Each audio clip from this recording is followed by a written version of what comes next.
दोस्तों, आज हम बात करने वाले हैं इंडियन रेलवेज के बारे में, जो हर दिन करीब 2 करोड़ लोगों को उनकी मंजिल तक पहुंचाती है।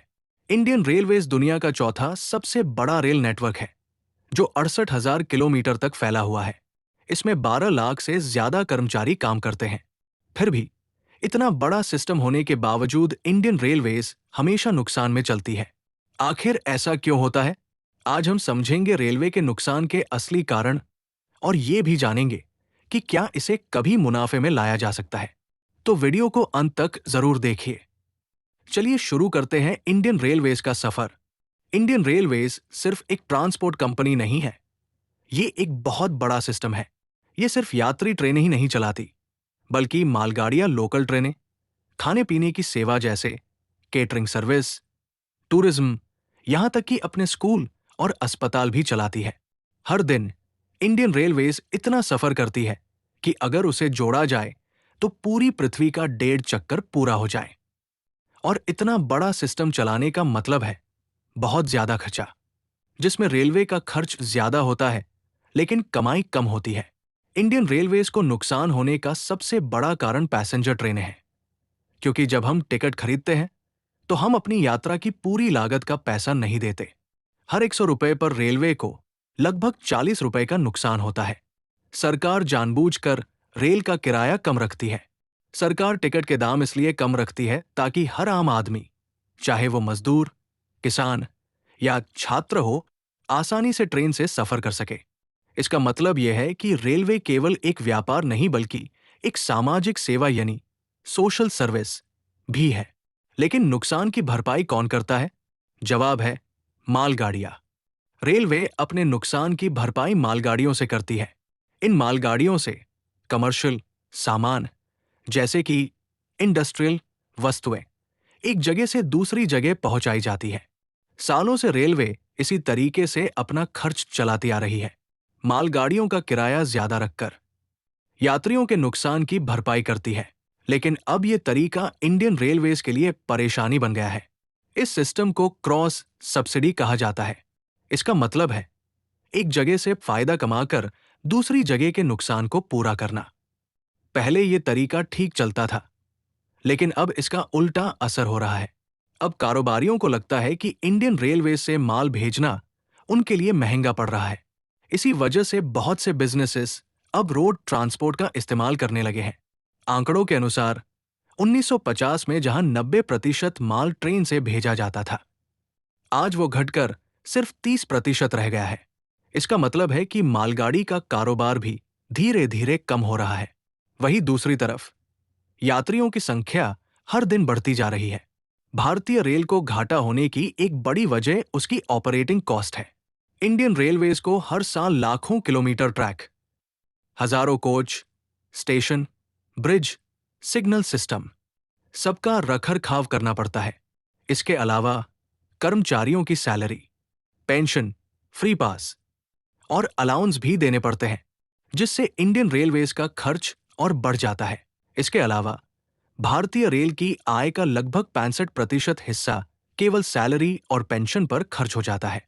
यानी यात्रियों के टिकट और मालगाड़ियों से जो पैसा आता है, उसका सबसे बड़ा भाग इंडियन रेलवेज के स्टाफ की आलरी और पेंशन में चला जाता है।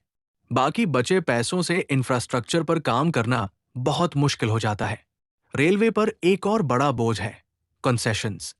भारत में लाखों लोग रेलवे से रियायतें पाते हैं, जिनमें सीनियर सिटीजन्स, स्टूडेंट्स और कई बार वीआईपी या राजनीतिक यात्राएं भी मुफ्त या कम किराए में होती है। इन्हीं रियायतों की वजह से इंडियन रेलवेज को हर साल हजारों करोड़ रुपए का नुकसान उठाना पड़ता है। कई बार बिना किराया दिए यात्री सफर कर लेते हैं, जिससे होने वाले नुकसान की भरपाई भी इंडियन रेलवेज को ही करनी पड़ती है। और ये भी ध्यान देने वाली बात है, ये नुकसान इंडियन रेलवेज खुद झेलती है। सरकार इसे सीधे तौर पर भरपाई नहीं करती। इंडियन रेलवेज के सामने एक और बड़ा चैलेंज ये है कि अब भी कई जगहों पर पुरानी टेक्नोलॉजी का इस्तेमाल किया जा रहा है और कई बार मिसमैनेजमेंट के कारण इंडियन रेलवेज को बड़ी परेशानियों का सामना करना पड़ता है। कई ट्रेनों में आज भी पुराने कोचों का उपयोग किया जा रहा है और कई मार्गों पर इंडियन रेलवेज अब भी डीजल इंजन का प्रयोग करती है। इससे फ्यूल खर्च, मेंटेनेंस खर्च और देरी तीनों बढ़ जाते हैं। स्टेशनों पर डिजिटल सिस्टम धीरे धीरे आ रहे हैं। इसके बावजूद अब भी अनेक स्थानों पर पुरानी तकनीक को अपनाया जाता है। साथ ही भारतीय रेल को कई बार राजनीतिक दबाव में आकर फैसले लेने पड़ते हैं, जैसे किसी नई ट्रेन को शुरू करना हो या फिर ऐसे स्टेशन का उद्घाटन करना जहां वास्तव में आवश्यकता नहीं होती। ये सब केवल पॉलिटिशियन द्वारा अपने वोट बैंक को मजबूत करने के लिए किया जाता है। रेलवे के घाटे का एक मुख्य कारण ये भी है कि कई बार रेलवेज के जोनों में आपसी कलेश और मिसमैनेजमेंट को कई बार देखा जा चुका है। पहले लोगों के पास रेलवे के अलावा पब्लिक ट्रांसपोर्ट में ज्यादा विकल्प नहीं हुआ करते थे, लेकिन अब बस और फ्लाइट से यात्रा करना बहुत आसान हो गया है। लो कॉस्ट एयरलाइंस और एक्सप्रेसवे की वजह से इंडियन रेलवेज के बिजनेस पर बड़ा प्रभाव पड़ा है। कई लोग अब थोड़ा ज्यादा पैसा देकर तेज और आरामदायक यात्रा को चुनते हैं। इसका नतीजा ये हुआ है कि इंडियन रेलवेज की इनकम में काफी गिरावट आई है। अब आखिर में सवाल यह है कि क्या इंडियन रेलवेज को कभी मुनाफे में लाया जा सकता है या नहीं? तो इसका जवाब है हाँ।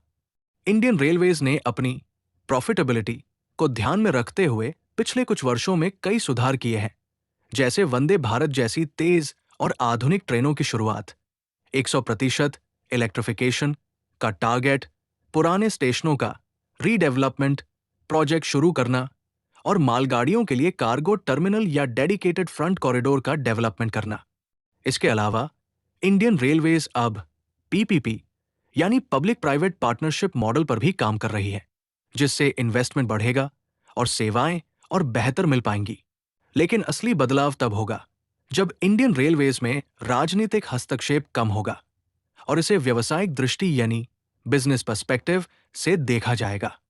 अगर इंडियन रेलवेज को मुनाफे में लाना है तो कुछ सख्त कदम उठाना बहुत जरूरी है, जैसे पहला, यात्री किराए को वास्तविक लागत यानी रियल कॉस्ट के अनुसार लाना होगा।